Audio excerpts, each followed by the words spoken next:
is probably the furthest. I mean, some of those places, Via Grande, probably 15 minutes. Via Grande, we'll go to San Giovanni La Punta, we'll go to Aci San Antonio, Aci Catena.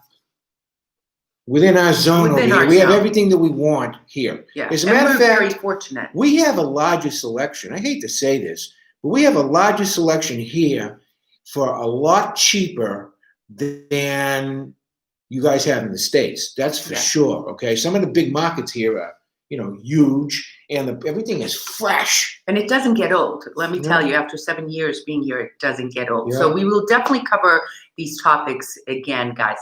All right, next thing I want to talk about, Alfred. Did you have a nice lunch yesterday? A nice what? Lunch. Yesterday? I mean the day before yesterday? Friday? Friday.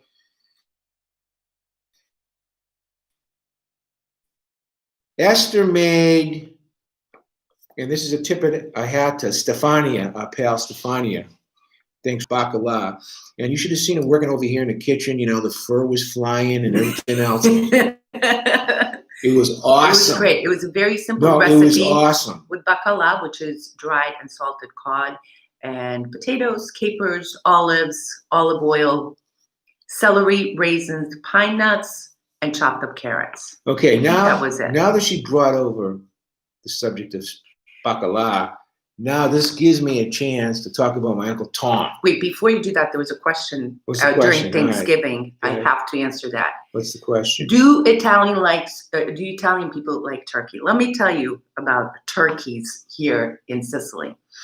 Because a thigh is like this big. It's like the Flintstones, right? You can barely fit them into the oven. Huge. Yeah. And most of the people, I mean, they don't sell it in restaurants, but most of the people, a lot of the athletes eat it. They do sell it in the supermarkets, but it's not a very popular meal, if I can say. We buy one drumstick for the two of us. That's it. One drumstick. That's it. That's plenty. Plenty of food. So it sounds. What are you guys doing for Christmas?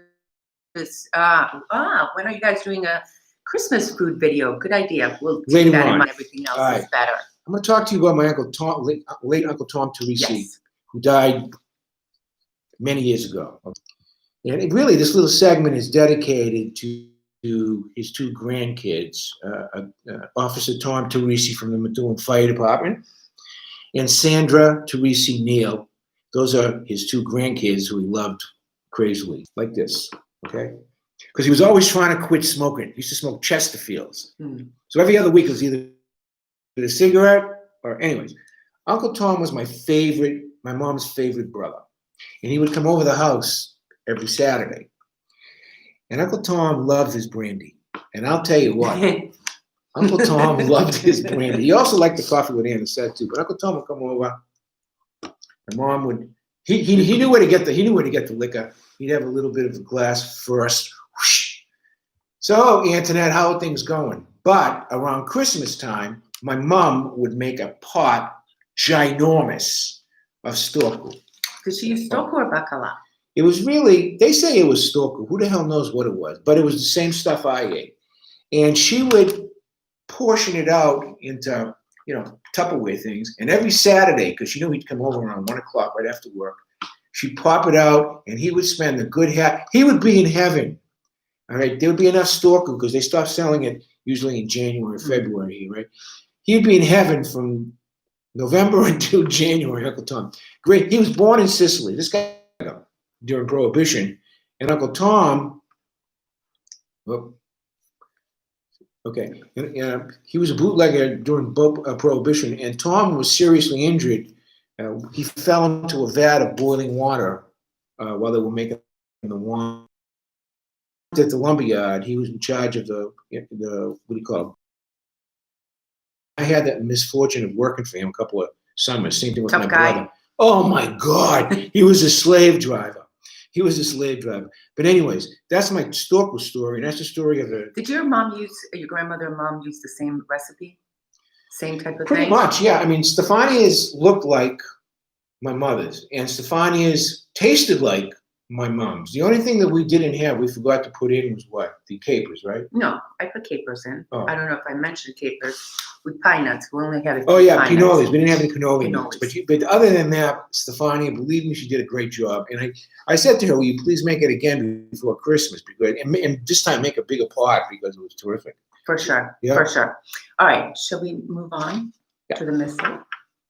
I want to read this. What do you have? Look at this beautiful old book, missal, and it is in Italian. This is Alfred's. This is my favorite. Oops. Nel nome del Padre e del Figlio e del Spirito Santo, così sia. In the name of the Father, the Son, Holy Spirit, let it be. So I'll tell the story of this beautiful book. Not much to look at, but every woman who came to the United States from Italy and later worked in a sweatshop had their little book in their purse. Okay, this is in Italian. This is my grandmother's book, Augustina Zappola, who was a very religious woman. She was a little peanut. She was my father's mom. And every single solitary morning at 6 o'clock, they went to her and all the gals who worked in the sweatshops of the city of Lawrence, they went to the Holy Rosary Church for the Mass in Italian. And Nana, that's what we called her, she had a prayer book. And my grandmother constantly read this book, constantly, okay? Then they would go to work in the sweatshops, working piecemeal. You know what piecemeal? Either shoe shops or else there was shops to make suits, okay? Greco Brothers, for example, where you got paid only on what you did for work, okay? My grandmother was in charge of sewing lapels onto suits. Everybody had a different job, okay? And the faster you worked, the more money you made. My grandmother worked there for like 35 or 40 years. So did almost all her sisters, cousins, anybody who was anybody worked at Greco Brothers or one of those shoe places over there in the city of Lawrence. Remember now, Lawrence, that was an immigrant city, all right? Lawrence was where the Bread and Roses labor riot started. They started the American labor movement back at the turn of the 20th century. It's very important. So anyway, the reason I want to show you this. Oh, that's beautiful. I just want to show you some of them. Virgin Mary, and it's in Italian, okay?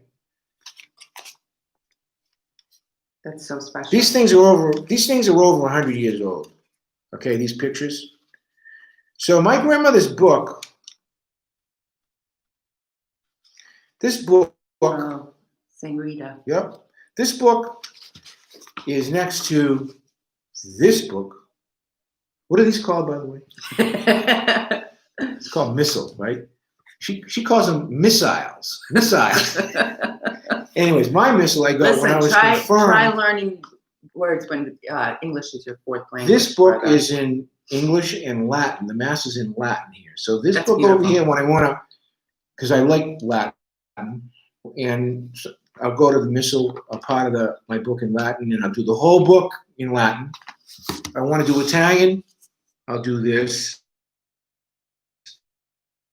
And then if I want to sing songs, sometimes I want to sing songs. I go to the back of the book and my missal. Tanto me. Oh, you sing that one all the time. He sings this all the time. All the Latin songs, right? Okay. Maria says my grandparent would always make 2 meals on Thanksgiving: turkey and trimmings for U.S., then arancini and peas. Arancini and pasta with meat sauce for Sicily. Nancy DeMarca, ciao. Good morning. My mom worked at Greco Brothers Clothing, and my dad was a gardener for the family. Maria says, precious and so beautiful to have your Nonna's prayer book. Yes, it such really a treasure. is. You know, Al, it's one of my prized possessions in life. I told you back in the States, I have my Hungarian grandmother's book that I so wish I had with me.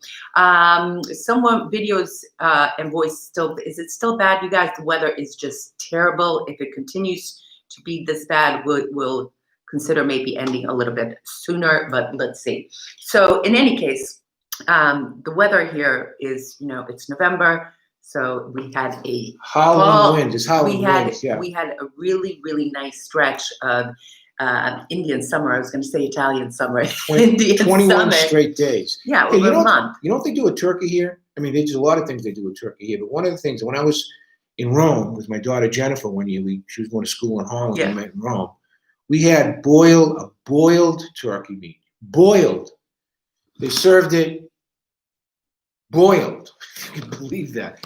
On Thursday, I'll tell you a couple of stories about Thanksgiving here, and then We'll talk about it on Thanksgiving. On Thanksgiving, we'll talk about that for sure. Okay. What else do I have to talk about? Well, I've been looking forward to this as a student of history. You know, I studied history in grad school and in high school, and as a journalist, I love that I get to be in Sicily and be surrounded by all this history and be able to share it with people. But one of the fascinating things, Al, is that I took a whole semester in grad school, World War II. And I did not, or I don't remember, hearing about the Sicilian mobster, Charles Lucky Luciano's involvement and what a big part he had in helping the Allies.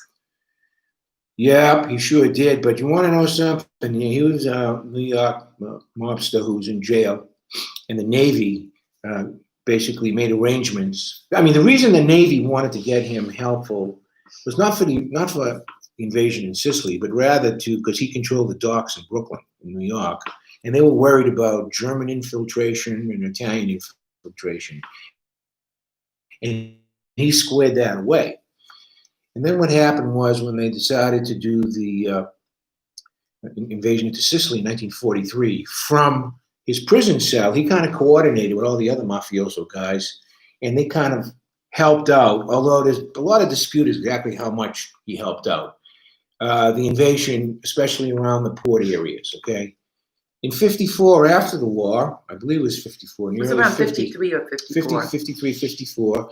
He was finally freed, and he came to Italy, although he was still basically a gangster at heart, because he ended up going to the Havana Conference, which was the huge meeting of all the mafiosos to control Cuba. Kind of like the story in The Godfather. And he wasn't supposed to leave Italy. And then he went back to Italy. He lived, I believe, in the early 60s. He's passed away, but nobody messed with Lucky Luciano, that's for sure. And I'm just giving you like a thumbnail talk. You know, he had like big people like Frank Costello. Who else? A bunch of people there with the Genovese family, the Gambinos, there's family. main people. Yeah. But it was fascinating that, you know, one soldier, I think, or one naval officer said that it was like magic. You said Lucky Luciano in Sicily and people jumped. That was so interesting. Well, you know, he still had a big hold here in Sicily, even from his prison cell in the United States. Let me just say one more thing about that. Okay? The occupation by the Americans in Sicily, they actually picked a colonel from the mob who was in charge of the Americans. When the United States finally left, anything that rolled, trucks, buses, etc., were left to, you know, different families. And some of these bus companies that we have here and trucking companies are lineal descendants of the American military equipment that was left behind. It's not that far away. 70 years, you think it's a long time, but you can keep a truck running in Sicily for 30 years very easily. But the fascinating thing about this whole story is that it wasn't made public until much later. Obviously, the government didn't want it to be known that they're working with one of the big mobsters, but it's a big part of history. Did you know that in 1948, the famous Robin Hood of Sicily, Salvatore Giuliano, he was trying to do an independence for Sicily movement during the administration of Harry Truman, and he actually wrote Truman a letter asking Truman if he'd be interested in making Sicily a state. Of course, that could have never happened because of the geopolitical reasons. And he was assassinated himself under very mysterious conditions, by the way, shortly thereafter. But if you want to read an interesting character, read about Salvatore Giuliano. Our friend wrote a book about him, too. Very interesting. Okay, let's just say a quick hello. Hopefully the internet is a little better. Michelle Mitchell Corradino, James Corradino shared. He has his family, Jerry's dress code from Greco Brothers and still wears Greco well. Brothers, Greco Greco Brothers. Brothers. Ornella, Sono di Palermo, lovely channel. Her name is Ornella, and she's watching from Palermo. Where are you watching from? Leave us a comment. Would love to hear. I want to say hi to my friends from Australia. And there's a what, Tony connection O'Brien? is better. Yeah, Tony O'Brien. And we've got a bunch. We've got. There's so many people from Australia. It's such a great country for Italians to settle. I'm telling you, it's unbelievable. And also Canada. And also, by the way, Brazil. We have a lot of people from Brazil. Okay, can we do the word of the day? Word of the day? Yeah, word of the day. What's the word of the day? So, okay. So last week I told you guys the word of the day. Does anyone remember? Bella. Bedu. No, Bedu. Okay. What's the word of today? I want to learn today. What is it? Canola or canola? No. What? Instead of andiamo, amunini. Or they say amunini. Yeah, amunini is the saying. That means let's go. Okay. Andiamo is Italian. That means let's go. Okay. She says, what did you say? Amunini. Yeah, I say amunini. That's a hill. Want to hear something funny? That when I started learning Italian and started talking to some of my friends or the greengrocers, they were like, okay, she's finally learning Italian. She's not butchering it with a little bit of her Portuguese. Yeah. When I started speaking a few Sicilian words, that's when I won their heart, right? Yep. Okay, what do you call this hat in Sicilian? Ooh, I don't. Capolo. I mean, no. Cappello in Italian. In Sicilian, it's called Cappaduzzo. Cappaduzzo. And this one over here, believe it or not, is 100% made in Italy. Actually, made in Sicily. And Esther got it for me in Acciaiale at a place called. No, I got it for you in Cefalù. Scusami, Cefalù on Via Ruggiero. 161. Coppola. Great hat. I'm telling you, this is Ornella from Palermo says, Amunini, yes, we say it. It's dialect. That's what we say, yeah. Okay, Coppola. Hello from Scotland. Wow, cool. Here's Kelly and Terry from Home of the Beatles, Liverpool, England. Ciao. I want to say a shout out to my pal, Jim Ingram. He's been in the hospital lately, huh? Well, he's not doing very well. His back hurts, but is he okay? We will say a prayer, as always, for him. You know what I want to ask you, though, about Jimmy? Yeah. He's a little bit on the short side, right? So how does he get into the bed? Do they have to give him a booster? Basta. That's going to be next week's word. Basta. And Joe it's Assaloni. My favorite. Wait, Joey has a question. Joe does? Is it true that the U.S. wanted to make Sicily part of the U.S.? No, it would have never happened for two reasons. Some people do. Yes, of course. Some people do. The Soviet Union would have never allowed that because of the geopolitical import of the island. I mean, who controls Sicily controls the Mediterranean. I mean, in the United States, because they were on the winning side, they had a beautiful, place over here that they just kind of took over at Sigonella, and also a couple of places up north. Russia, on the other side of the story, which was the Soviet Union in those days, they were loaded with communists up until Rome. From Rome up. That's all communists. Matter of fact, they're the ones that killed Mussolini. The communist partisans were the ones that killed Mussolini. That would have never happened. It would have been nice. But the thing that irritates me to this day is the treatment of the Italian citizens in the United States by herding them up, just like the Japanese, and putting them in the internment camps. You know, people talk about reparations, this and that. What about the Italians? What about the Japanese? I mean, look at my grandmother. She worked in a sweatshop for 35 years. What's the difference? In my view, what's the difference between all those people who did that? Enjoying this show and history. Ciao, Esther and Alfred. Look forward to hearing more recipes, bacala, and sharing more from across the world. I have one other thing to say, another announcement, please. Okay. You know, Esther, she does so much for you people. It's just unbelievable. She literally works 10, 15 hours a day on this stuff. Me, I do it when I'm walking by and just say blah, blah, blah. No, she does a lot of work. So anyway, she decided to get the software. There's some type of software that's going to make these live streams more beautiful. We're going to be able to put video up and pictures up and all And this have other stuff. guests up. Yeah, Hopefully right now you guys- we're testing it out, and it's like pretty impressive, but we're not ready to put it up yet. But anyways, a week from Sunday, December, whatever that is, the first Sunday that we do the this. first Sunday after Thanksgiving. We're going to have a guest. And she let me pick the first guest. So I had a choice between Pope Francis on the one side, Joe Biden or Donald Trump on the other side, or my brother. So I picked my brother Tom, who is a very successful, no matter what the guy does, he's successful. He's a successful radio host. He has a program called the Sicilian Corner, but also he's a successful writer. He probably knows more about, he's a great guy, 2 years younger than I am. What? Okay, the connection's still going in and out. We All right. apologize for that. Okay, hello from Via Reggio. Okay, yes, he will be a great test. Yeah. A great guest. More minutes, and then we will be back next Thursday, Thanksgiving. Some final thoughts. Oh, Yeah. I did want to say something. Thank you for that compliment. And you know why I do that work and why we do these Sundays and why I put these videos up every week. By the way, Trapani is the next episode. And why, you're right. And why we do our posts on Facebook, because we know that you can't be here. And it fills my heart and it feels like an honor to be able to bring this to you. So that's the, you guys are what keep me going. You guys, we do it for you guys. Okay. You inspire me. Here's the last thing I want to. Sicilian project. Okay. I've written 4 books on Sicily, which, by the way, you can get them online, Kindle, the whole 4 of them. I'm really not selling the soft covers right now because her mom would mail them, and I don't want her to go out with the COVID. So you can buy the Kindles.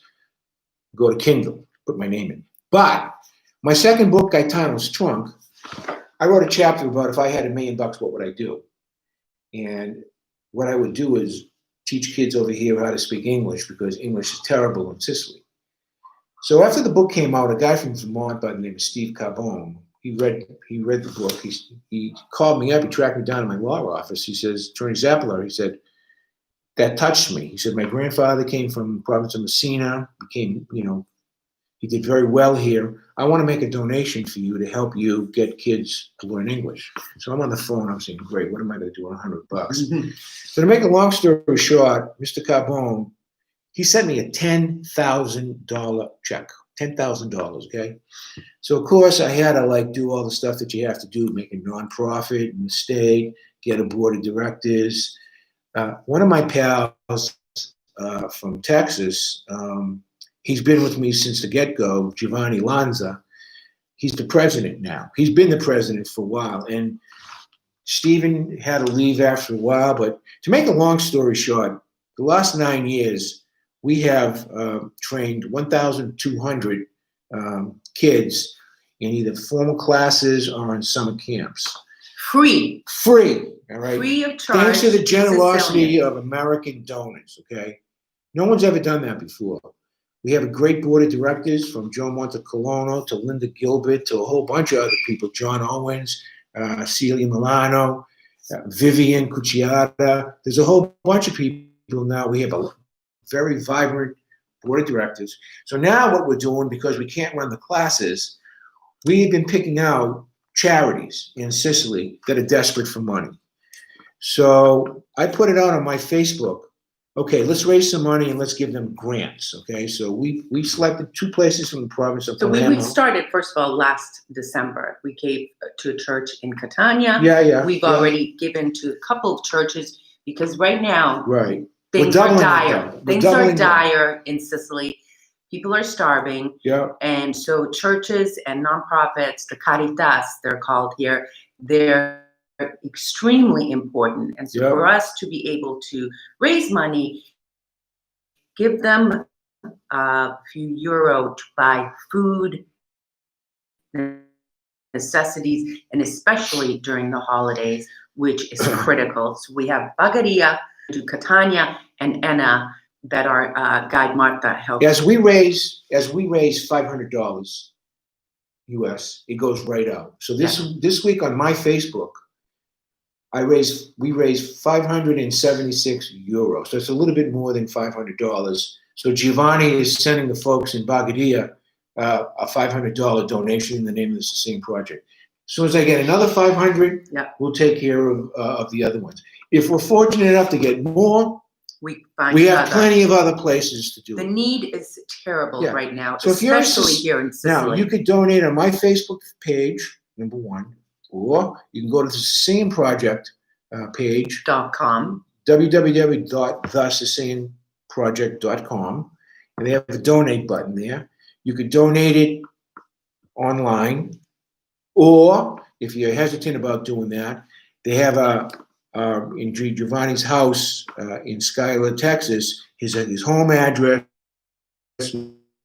Make it out to the Sicilian Project. By the way, we're a 501c3, tax exempt, according to Hoyle, many years. So whatever donation you make is completely tax deductible. And believe me when I say to you that the people really appreciate it. They're so thankful. Yeah. And I'm telling you right now, especially in this period, it is getting bad here again in Sicily.